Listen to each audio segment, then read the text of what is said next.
Today I'm going to show you how to stitch the feather stitch. I have drawn 2 parallel lines on my fabric and put it into a hoop. I'm going to start by bringing the needle up to the left of the leftmost line. The lines that I've drawn are going to be where the needle comes up as we bring it through. You'll see in a moment.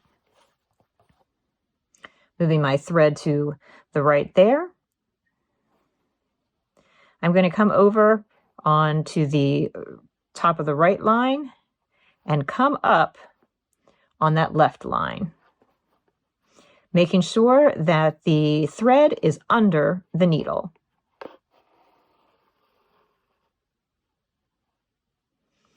Now I'm going to come to the right of the rightmost line and then bring my needle up a little further down on that line.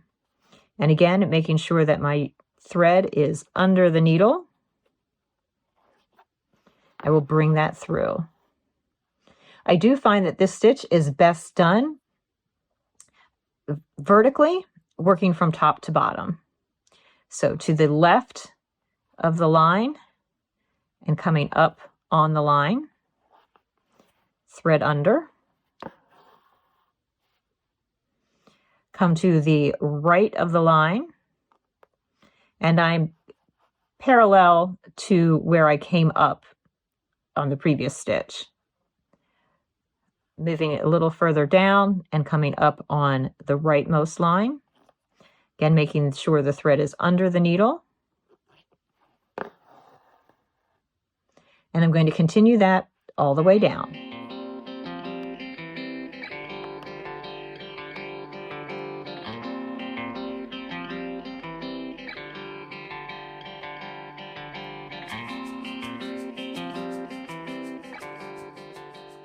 When you come to the end, you just want to go back down into the fabric on the bottom side of the loop. So my thread is coming up on the top side. I want to make sure I'm on the bottom side of that loop, and that tacks it right in place. And here I just want to show you some of the variations that you can get once you master the mechanics of this stitch.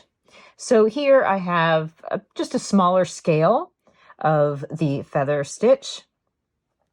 Here I have kept the width between the V's, the top of the V's, to be fairly close, but then I have come down fairly far to connect the next V. So this is a long and skinny. And then I've done the opposite here, where I have made the top of the V wider and a much shallower point. So big stitch wide and then not moving very far down as I start the next stitch. So I hope you'll take the time to explore the feather stitch.